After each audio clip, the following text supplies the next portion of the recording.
Está haciendo un poco de calor, somos menos personas porque hay muchos que todavía han empezado sus vacaciones. El Señor también le gusta que nosotros descansemos. Así que está bien que tomemos vacaciones, pero que tomemos vacaciones físicas, no vacaciones del Señor, ¿vale?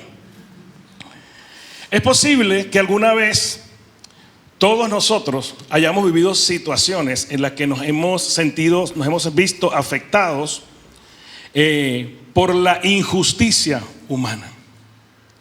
Hay algunos ejemplos que quiero dar en esta mañana. Por ejemplo, cuando estudiamos mucho para un examen, nos esforzamos, estudiamos, nos desvelamos, y cuando presentamos el examen somos reprobados o tal vez no alcanzamos la nota que esperábamos o la nota que creíamos que merecíamos, solo porque no agradábamos al profesor. Es injusto. Otro ejemplo puede ser respecto al área laboral. A lo mejor nos esforzamos mucho trabajando, somos responsables, llegamos a la hora, hacemos lo que nos piden y más allá. Sin embargo, un día nuestro jefe nos presenta la carta de despido. O nuestro jefe simplemente nos echa del trabajo. No lo merecemos, es injusto porque me he esforzado mucho y sin embargo me echaron. Un caso más frecuente es respecto a las relaciones sentimentales.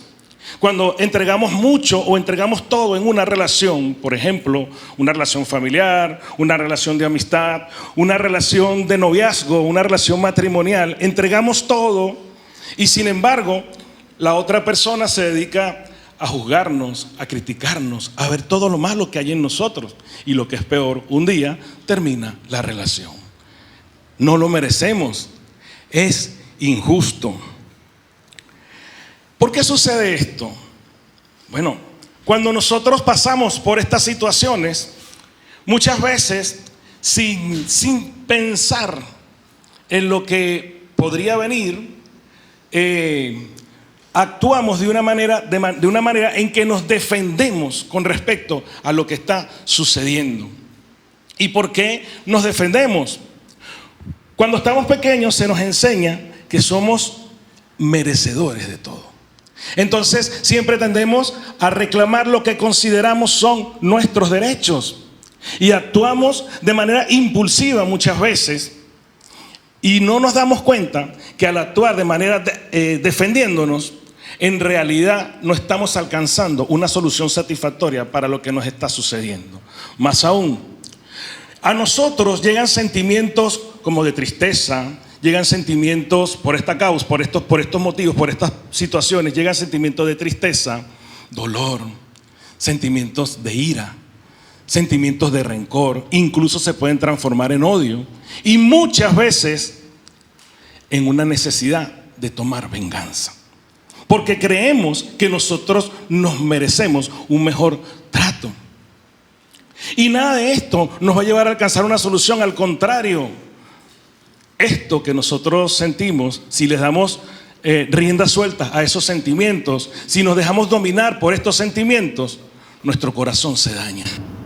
Nuestro corazón se daña y añadimos más caos a la situación. Existe una herramienta que puede transformar cualquier situación difícil, cualquier caos en una situación de victoria. Esta herramienta es el poder del dominio propio. ¿Y qué es el dominio propio? También conocido como la templanza. La palabra nos habla de la templanza. Es una característica del fruto del Espíritu Santo. La templanza o el dominio propio es la capacidad que tenemos para manejar nuestros pensamientos de modo tal que podamos actuar de manera correcta. Recordemos que una vez el Señor nos dijo que hacemos lo que pensamos. Si manejamos nuestros pensamientos si son buenos, se llegan al corazón, son sentimientos buenos y nos llevan a ejecutar, a tomar decisiones correctas. El dominio propio no es una debilidad. Tampoco consiste en retener nuestros sentimientos. Porque si se trata de retener nuestros sentimientos, en algún momento los sentimientos van a salir a flote. Se trata de que esos sentimientos sean transformados de manera positiva para que podamos actuar correctamente. ¿Por qué digo que no se trata de retener los sentimientos? Quiero hacer una ilustración en esta mañana para que explicarme un poco mejor. Cuando nosotros vivimos situaciones difíciles, el dominio propio se hace presente. No solamente porque haya alguien que haya sido injusto con nosotros, el dominio propio es para todo. El dominio propio es la herramienta que nosotros tenemos para evitar pecar. Pero en esta mañana quiero que nos centremos por el texto que hemos leído, de cuando nosotros intentamos defendernos porque alguien nos está intentando hacer daño. Cuando alguien nos hace daño, nuestro corazón se mueve como yo estoy moviendo esta Coca-Cola. ¿A quién le gusta la Coca-Cola? A los hondureños, ¿a que sí? A mí me han contado que en Honduras se toma más Coca-Cola que agua.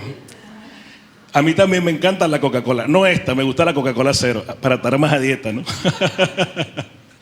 Cuando nosotros recibimos críticas, cuando nosotros recibimos juicios, condenación, injustamente, cuando alguien actúa injustamente con nosotros, puede que nosotros nos quedemos callados, pero en nuestro corazón están sucediendo cosas, nuestro corazón se está dañando, nuestro corazón se está sintiendo mal, nuestro corazón se agita como yo estoy agitando esta Coca-Cola. ¿Por qué digo que no se trata de retener los sentimientos? Porque un día va a suceder esto.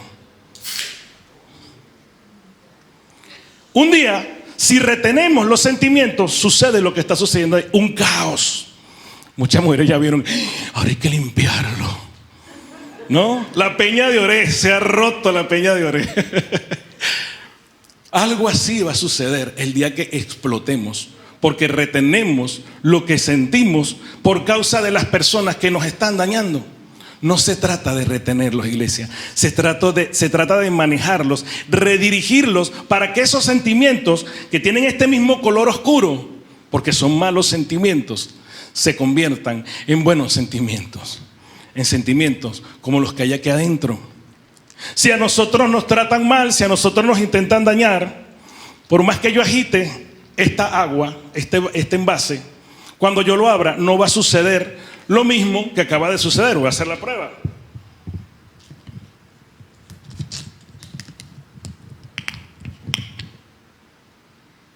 ¿Qué ha sucedido? Nada.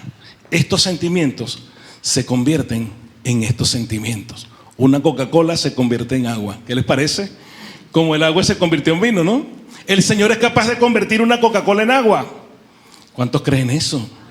El Señor es capaz de convertir un corazón herido, un corazón lleno de sentimientos negativos, en un corazón lleno de agua. Porque Dios, porque Cristo es la fuente de agua viva. ¿Cuántos lo creen? No hay un caos. No hay un caos cuando yo abro esta botella, cuando yo abro mi corazón y tiene sentimientos que están escritos en la palabra. Ahora bien, ustedes me dirán, bueno, ¿y cómo se hace eso? Lo primero que nosotros necesitamos saber es que no debemos resistirnos a las cosas que han de venir. Tenemos que estar conscientes que va a haber oportunidades, van a haber tiempos en los que vamos a ser acusados, condenados, en los que van a actuar injustamente con nosotros, nuestros familiares, nuestros vecinos, nos van a señalar. Mira, y ese que es evangélico, mira cómo se porta. Incluso nuestras parejas, nuestros esposos, nuestras esposas. Muchas veces los matrimonios tienen choques porque lo que hacemos es ver la parte negativa de mi esposa, la parte negativa de mi esposo. Y nos vamos reteniendo y nos vamos reteniendo. Tenemos que estar conscientes de que eso puede suceder. Cuando nosotros actuamos a la defensiva, es porque suceden cosas que no esperamos. Suceden cosas que no creemos que van a suceder. En el texto, Jesús sabía lo que le esperaba. Lo que acabamos de leer dice que Jesús atravesó el torrente de Cedrón y sabía que después del torrente de Cedrón venía el Getsemaní. Sin embargo, Jesús atravesó el torrente de Cedrón. Voy a explicar lo que es el torrente de Cedrón. El torrente de Cedrón es un valle que estaba ubicado entre la ciudad de Jerusalén y el Getsemaní. El Señor atravesó ese torrente para llegar al Getsemaní. Y el significado de la palabra torrente es oscuridad. Además, tengo que decir que el torrente de Cedrón estaba conformado por un arroyo. Generalmente estaba seco, pero cuando no, estaba contaminado, porque en ese arroyo se lanzaban desperdicios que venían del templo, y además se lanzaban lo que sobraba de cuando se sacrificaban los animales. Es decir, el torrente de Cedrón estaba contaminado, y el Señor tuvo que atravesar el torrente de Cedrón. Más aún, tuvo que atravesar el torrente de Cedrón para llegar al Getsemaní. Y él sabía lo que le esperaba en el Getsemaní. Ahora más adelante vamos a ver lo que sucedió en el Getsemaní. Muchas veces, iglesia, nosotros tenemos que atravesar nuestro propio torrente de Cedrón. ¿Qué es el torrente de Cedrón para nosotros? Esos tiempos de oscuridad que vivimos cuando algo nos está dañando. Estamos confundidos, no sabemos lo que nos pasa. ¿Por qué nos pasa esto, Señor? Ese tiempo que puede ser corto, puede ser largo, donde le preguntamos al Señor: ¿por qué me echaron del trabajo? ¿Por qué permitiste que me echaran del trabajo? ¿Por qué mi esposa me ha dejado? ¿Por qué reprobé el examen? ¿Por qué permitiste? ¿Por qué permitiste? ¿Por qué permitiste? Estamos viviendo un tiempo de oscuridad, pero tenemos que estar conscientes de que tenemos que atravesar ese torrente de Cedrón. El Señor Jesús pudo haberse, cuando estaba frente al torrente de Cedrón, pudo haber hecho esto, porque él sabía que aparte de que estaba contaminado, a donde él iba, le iban a suceder cosas malas. Y sin embargo, él no se volteó. ¿Y sabes por qué no se volteó? ¿Sabes por qué él no huyó del torrente?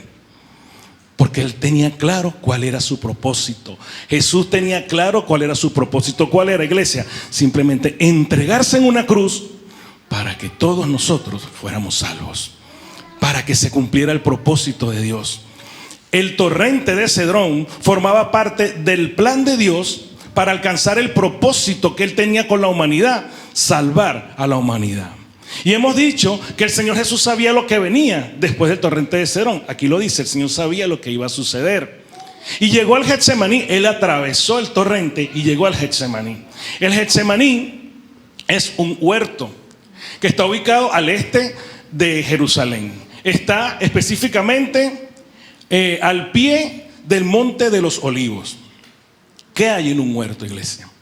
En un huerto se tiene que sembrar para recoger frutos, para cosechar, ¿sí o no? En el Getsemaní, después que atravesó el torrente de Cedrón, Jesús vivió la traición de Judas. Y aquí vuelvo a decir, él estaba atravesando el torrente y sabía que al llegar al Getsemaní iba a ser traicionado por Judas, iba a ser arrestado injustamente. Y sin embargo el Señor llegó al Getsemaní. Pero también en el Getsemaní Jesús experimentó lo que era la agonía. En el libro de Mateo, voy a leerlo. En el libro de Mateo, en el capítulo 26, versículo 39, Jesús dijo estas palabras: Padre mío, si es posible, pase de mí esta copa, pero no sea como yo quiero, sino como tú. En el Getsemaní el Señor Jesús vivió la agonía. Sintió el miedo. Bueno, el miedo, la agonía de lo que le iba a suceder. Y en el Getsemaní el Señor Jesús le entregó su voluntad a Dios. Iglesia, nosotros muchas veces tenemos que estar en nuestro propio Getsemaní. Ese lugar en donde vamos a experimentar la traición. Ese lugar en donde vamos a ser señalados, juzgados, criticados. Ese lugar en donde vamos a vivir lo que hemos estado hablando desde el principio. Vamos a vivir un tiempo de dificultad, un tiempo de miedo, un tiempo de tristeza, de dolor. Todos tenemos que vivir momentos en nuestro propio Getsemaní. Pero en nuestro propio Getsemaní tenemos que entregarle nuestra voluntad a Dios. Y esa es la única manera en que podemos superar nuestro propio Getsemaní. Y como dije antes, ¿cuál es el propósito de un huerto? Sembrar para cosechar. Cuando nosotros entregamos nuestra voluntad al Señor, después de superar ese Getsemaní, nosotros vamos a tener una fe fortalecida. Nosotros vamos a tener una dependencia total del Señor. Es decir, que el Getsemaní forma parte del propósito que Dios tiene en nuestra vida. Porque es después de atravesar el torrente, llegar al Getsemaní es cuando nosotros vamos a experimentar un crecimiento espiritual. ¿Cuántos quieren vivir el Getsemaní? No hay muchos amenes, porque yo mismo tampoco quiero atravesar el torrente y tampoco quiero llegar al Getsemaní, porque ahí es donde me van a sentar, ahí es donde me van a juzgar, ahí es donde me van a criticar, ahí es donde me va a... Bueno, no es mi caso, pero las relaciones van a ser cortadas sin que yo quiera. Ahí es donde me van a reprobar el examen, ahí es donde me van a echar del trabajo. Pero eso va a fortalecer mi fe y con ello mi espíritu.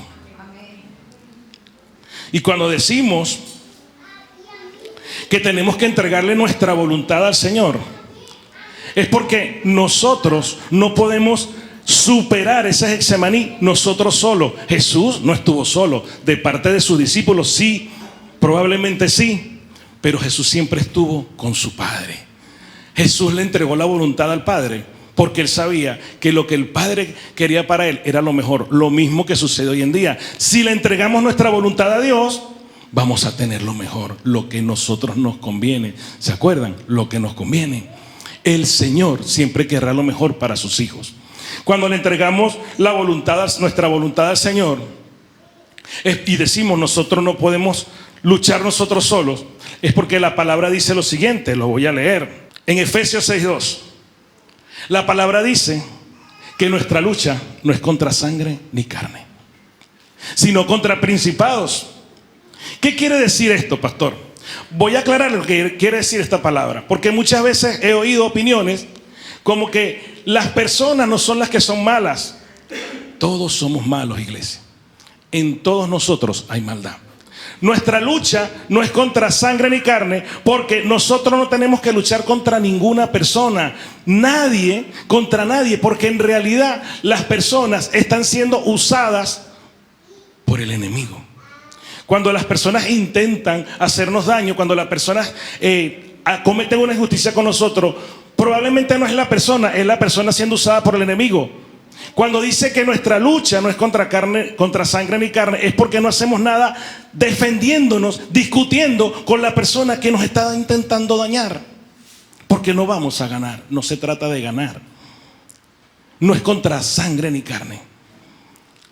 La manera de nosotros batallar es en oración. Porque en realidad se trata de entidades espirituales que tal vez que son invisibles, que no las vemos, pero que son esas entidades las que están intentando dañarnos. Y se valen de personas, hijas del mundo, para dañar a los hijos de Dios principalmente. El enemigo tiene a personas a las cuales usa para dañarnos a cada uno de nosotros. No es contra sangre ni carne, es contra entidades espirituales. Ahora, nosotros podemos luchar contra entidades espirituales físicamente, ni siquiera las estamos viendo. Están en un plano superior al físico, pero esas entidades espirituales, aunque están en un plano superior al nuestro, en un plano superior al físico, están por debajo del reino de Dios. Entonces nosotros no podemos batallar contra las personas, sino entregar nuestra voluntad a Dios para que sea Él el que pelee nuestras batallas. Cristo pelea nuestras batallas. Él pelea la batalla por ti y por mí. Él da la cara por ti y por mí. Fíjense, Jesucristo estaba en el Getsemaní. Bueno, no sé si recuerdan cuando estudiamos el pasaje de Judas, cuando el Señor le dio un bocado de pan mojado a Judas en la boca. La palabra dice que desde ese momento Satanás entró en Judas. Y el Señor le dice, lo que has de hacer, hazlo pronto. Y aquí en lo que hemos leído, hemos visto que Judas hizo lo que iba a hacer. ¿Qué hizo Judas? El texto dice que tomando una compañía de soldados y de alguaciles de los principales sacerdotes, vino a donde estaba Jesús, vino al Getsemaní. Una compañía de soldados en aquellos tiempos eran más o menos entre 200 y 600 personas. Y dice que venían con armas a buscar a un solo hombre, a buscar a Jesús. Supongamos que esa compañía estaba conformada por 200 personas, más el resto, Judas, los curiosos que también siguieron. La Biblia no dice que había curiosos, pero probablemente había gente allí, más que los soldados. 200 personas armadas a buscar a Jesús, a buscar a un solo hombre. Esto nos demuestra que aquellas personas no conocían a Jesús, porque ellos esperaban que Jesús se iba a defender. ¿Qué creían? Que Jesús tenía una bomba nuclear para defenderse. Ellos subestimaron la mansedumbre de Jesús. Y está bien que la compañía, que los soldados no conocieran a Jesús, no lo conocían. Pero ¿y Judas? Después de haber caminado con Jesús durante casi 3 años o un poco más, ¿cómo pensó Judas que iba a reaccionar Jesús? Él vendió a Jesús por unas monedas, pero yo creo que podría haber pensado, no hace falta que vayan 200, vamos, qué sé yo, 5 y todavía era mucho. O a lo mejor podríamos pensar que como Judas sabía el poder que tenía Jesús, permitió que vinieran todas esas personas armadas para que pudieran llevarse a Jesús, porque a lo mejor Judas no sabía, que pensó que Jesús no iba a querer irse, que Jesús no se iba a dejar arrestar. Jesús no fue muerto, iglesia. Jesús se dejó morir. Judas no pensó en la mansedumbre del Señor. El Señor Jesús estaba manejando, estaba dominando, tenía dominio propio. Y todos sabemos que en aquella escena, aunque digan lo contrario, aunque ellos pensaron lo contrario, ¿quién fue el que venció? Venció Jesús. No vencieron los soldados. Lo arrestaron, pero no vencieron los soldados. Y cuando Judas salió a buscar a los soldados, Satanás ya estaba en Judas. Lo dice la palabra. Satanás entró en Judas. A eso me refiero cuando digo que realmente Judas fue usado por Satanás. Que realmente hay personas que son usadas por Satanás para hacernos daños a los hijos de Dios. Así que no tenemos que luchar contra las personas. Tenemos que dejarlo todo en manos de Él, porque Él es el que pelea nuestras batallas. ¿Y qué tenemos que hacer? Buscar su cobertura. En el texto dice lo siguiente, en el versículo 4: pero Jesús, sabiendo todas las cosas que habían de sobrevenir, luego en el versículo 5 le respondieron que Él era Jesús de Nazareno, y Él dice: yo soy. Y cuando Jesús dijo yo soy, aquellas personas, dice la palabra, que retrocedieron y cayeron en tierra. Cayeron en tierra, iglesia, con solo decir yo soy. Otras veces hemos estudiado que Jesús dice: yo soy la luz del mundo, yo soy el pan de vida, yo soy el buen pastor. Pero en esta oportunidad está diciendo: yo soy. ¿Quién? Yo soy Jesús, nombre sobre todo nombre. Yo soy el Salvador del mundo. Y esta misma frase le dijo Dios una vez a Moisés. Cuando lo quieran buscarlo, lo leen en Génesis 3, en el Éxodo 3, perdón. Dios le dijo a Moisés: yo soy el que soy. ¿Qué quiere decir esto? Jesús y Dios eran la misma persona. Y en la palabra del Señor había poder. Es evidente que algo sobrenatural salió de Jesús cuando dijo yo soy. Porque por decir yo soy, no se cae nadie en el suelo. Si yo digo yo soy, ninguno de ustedes se van a caer al suelo. Pero de Jesús salió un poder sobrenatural que tumbó a aquellas personas, que los hizo llegar al suelo. Y la palabra dice que Cristo es el mismo ayer, hoy y por siempre. Amén. Es decir, que hoy la palabra del Señor también tiene poder. Amén. Y en nuestro interior, ¿quién habita? El Espíritu Santo. El Espíritu Santo habla y todos nuestros enemigos caen al suelo. Amén. El Espíritu Santo lo dice y el miedo se cae al suelo. Amén. El Espíritu Santo lo dice y la tristeza se cae al suelo. El Espíritu Santo lo dice y todo lo que te quiera perjudicar cae al suelo, se desvanece, no alcanza victoria, porque la victoria es del Señor. Entonces, ¿qué es lo mejor? Entregarle nuestra voluntad al Espíritu Santo. Dejarnos cubrir por el Espíritu Santo. Él es nuestro defensor. Fíjense que Jesucristo, cuando le fueron a arrestar, ¿qué dijo? Lo que leímos en el texto: dejad ir a estos. ¿A quiénes? A sus discípulos. Ustedes me buscan a mí. Yo soy Jesús. Ustedes me buscan a mí. Arréstenme a mí.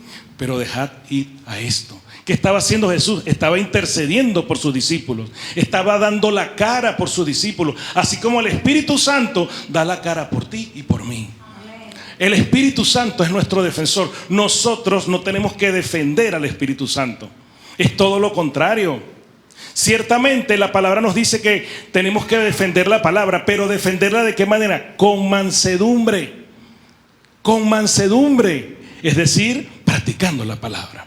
Esa es nuestra manera de defender la palabra. Ya puedo yo decirle a las personas que me hacen daño toda la Biblia. Puedo decirle toda la Biblia porque me la conozco. Pero si no la practico, no hay poder. Eso es letra, iglesia. Eso son palabras. En realidad el poder está en el Espíritu Santo que habita en nosotros. Y fíjense que para continuar, cuando nosotros entregamos la voluntad al Señor, nuestra voluntad al Señor, en medio de todas las situaciones que vivimos negativas, le entregamos nuestra voluntad, pero yo no sé si te ha pasado que aún entregándole nuestra voluntad, sigues intentando hacerlo a tu manera.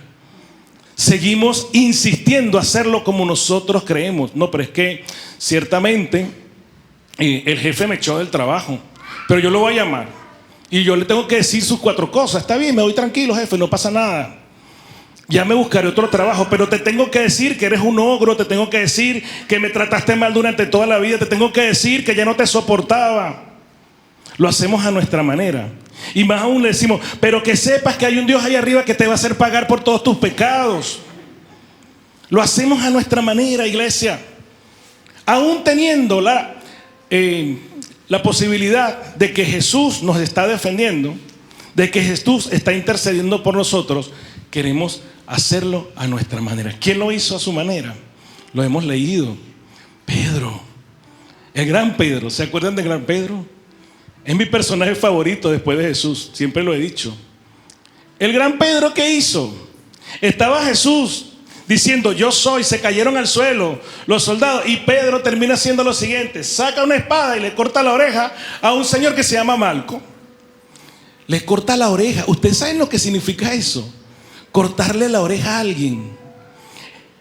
Pedro le cortó la oreja y pensaba, bueno, a lo mejor él no le lanzó a la oreja. Pedro a lo mejor quería matarlo, no lo sé, la Biblia no dice eso.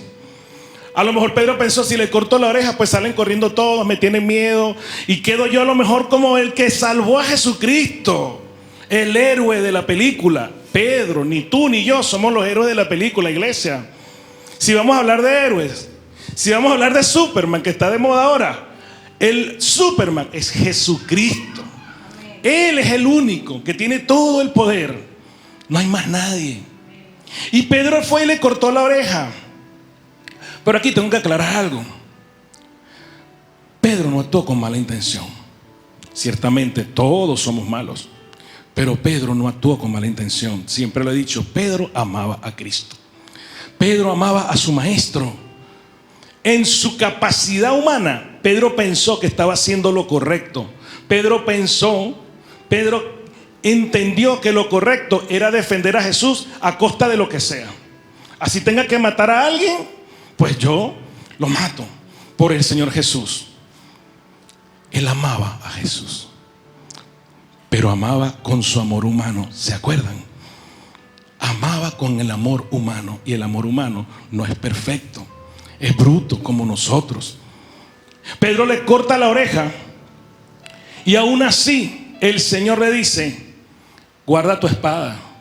¿Acaso yo no tengo que pasar esta copa? ¿No tengo que tomarme esta copa? ¿Cuántas veces nosotros no le cortamos la oreja a alguien porque nos maltrata, porque nos daña? Y voy a aclarar este concepto. No es que le cortamos la oreja físicamente, pero que es a través de la oreja que hacemos. Oímos, escuchamos. Y para que una persona conozca a Jesús es necesario oír ¿qué? La palabra del evangelio. La persona tiene que oír la palabra.